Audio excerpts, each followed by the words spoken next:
Hey guys, so for this video, I'm going to be completing the clinical reasoning assignment for the geriatrics class, which consists of reading a series of questions, selecting the correct answer, and explaining why that answer is correct, and providing rationale as to why the other answers are incorrect. So I'm just going to jump right into it. Question one, the OT is completing a pre-discharge evaluation after the client's 3 months of outpatient OT following a hand injury. The individual has not been able to work for 3 months and is unable to perform all the job requirements as a truck driver. Which should the OT recommend at discharge? Choice A says home exercise program, choice B is home health, OT, and choice C is work hardening.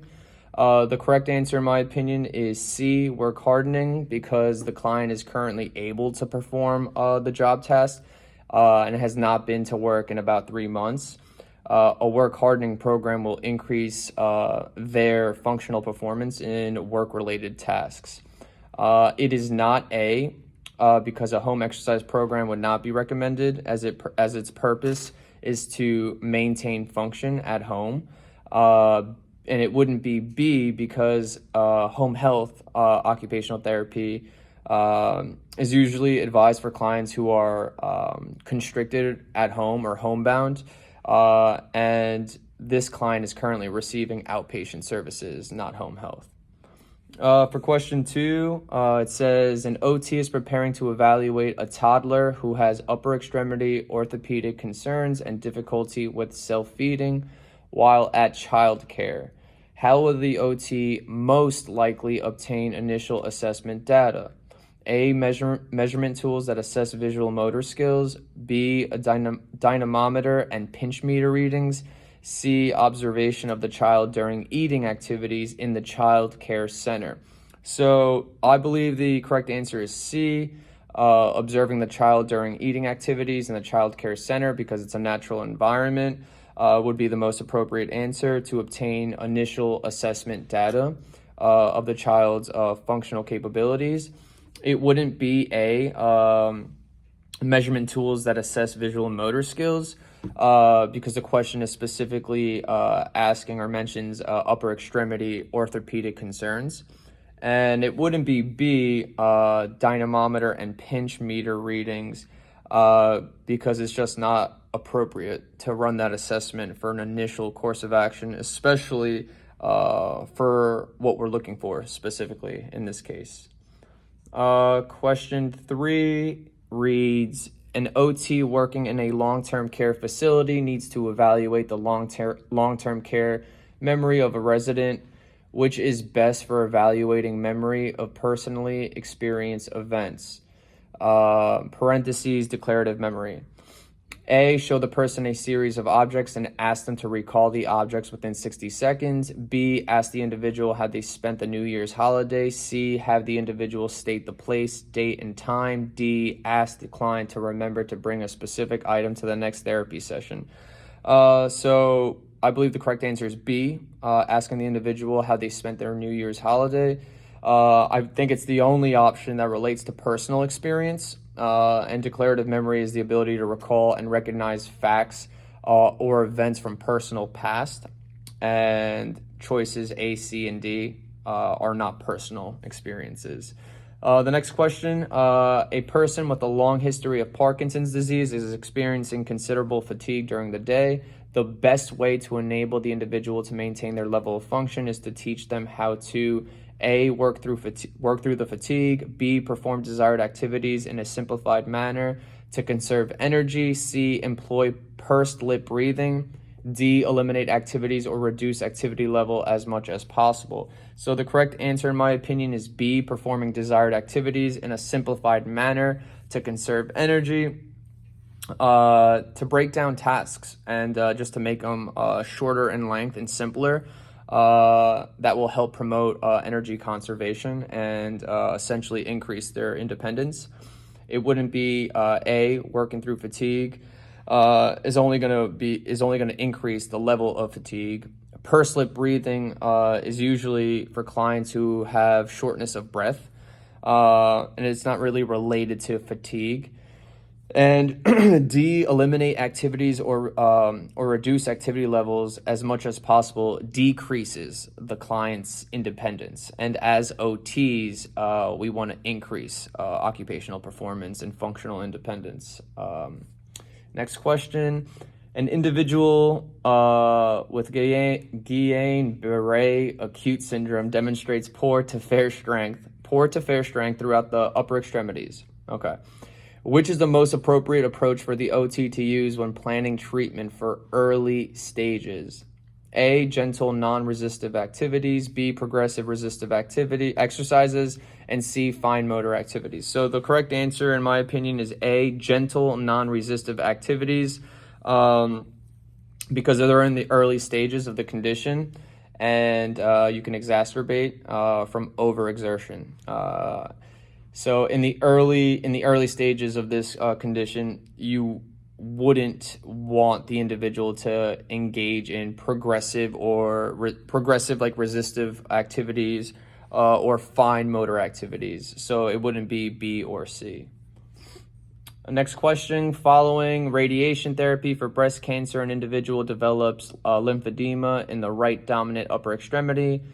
She is experiencing functional deficits and is referred to occupational therapy. Treatment to reduce the swelling will begin with A, change of dominance training, B, right upper extremity exercise using isometric contractions, C, fitting of compression garments, D, a heat modality such as warm compresses. Okay, so this one's pretty easy. I would go with C as the answer. Fitting with compression garments would be the most appropriate, because we want to reduce the swelling right away.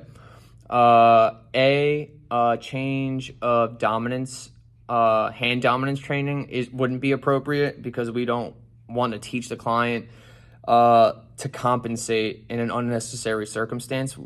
We don't have to do that in this situation.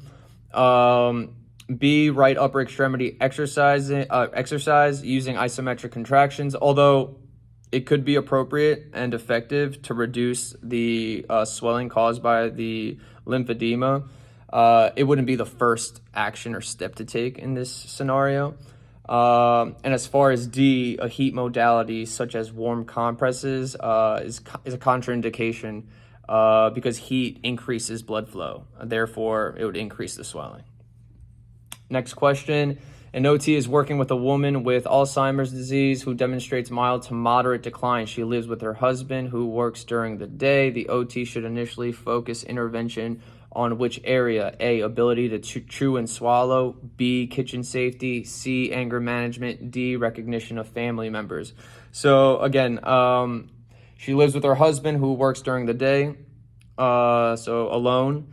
I would go with the safest option, answer B, kitchen safety, because again, she's home alone while her husband's at work, and so we want to address any potential kitchen hazards to increase safety and promote an environment where she's safe. As far as A, ability to chew and swallow, it's not really a concern in the mild stages of this condition. And for C and D, both issues may arise during these stages. However, it would not be the initial intervention. And that's kind of like something we have to focus on when answering these types of questions, is although some options are good, they sound good, the questions specifically asking for initially, what would be the initial or the first thing you should do? And that's kind of how you have to work out these questions. Next one, an OT is treating a restaurant worker with pain resulting from a cumulative trauma disorder. The OT suggested using elastic taping to decrease pain in the upper extremity while working. In addition to decreasing pain, this type of taping can also A, decrease inflammation and edema, B, increase muscle fatigue, C, limit range of motion, D, desensitizing the upper extremity. So I would say it's A, decrease inflammation and edema. The purpose of the taping is to support the muscles and reduce the swelling and inflammation. B, the purpose of taping to increase muscle fatigue. So to increase muscle fatigue, the purpose of taping is the complete opposite of that. So it wouldn't be that. C, limit range of motion. Taping doesn't necessarily limit your range of motion. It actually allows for movement It keeps your range of motion while you're supporting the muscles. D, desensitizing the upper extremity. Taping doesn't necessarily desensitize that area, although it could. The primary purpose, again, is to support the muscles and decrease pain. So A for that one. The next question reads, an OT is working with an individual with amyotrophic lateral sclerosis, so ALS, who developed a sacral decubitus and has recently become too weak to turn himself in bed. Okay. What should the OT plan to do next in regard to client/caregiver instruction? A, begin a strengthening program. B, suggest that the client and caregiver begin a wheelchair education program. C, teach the caregiver how to position the client safely. D, provide an environmental control unit to the client. So I believe the correct answer is C. The next thing to do in regard to client caregiver instruction would be on how to position caregiver education on the how to position, as it's a primary concern in this case, and the client is unable to turn himself, and now has this sacral decubitus. A, B, and D, again, although important, it's not the immediate concern. And the question is asking you specifically what would be the next thing to do for this specific thing. So although they sound good, I don't think they would be the first or the immediate or next thing to do. Next question, a hospital-based OT is working on discharge plans for a 2-year-old child with paraplegic spina bifida who has just started using a power wheelchair. Which community resource recommendation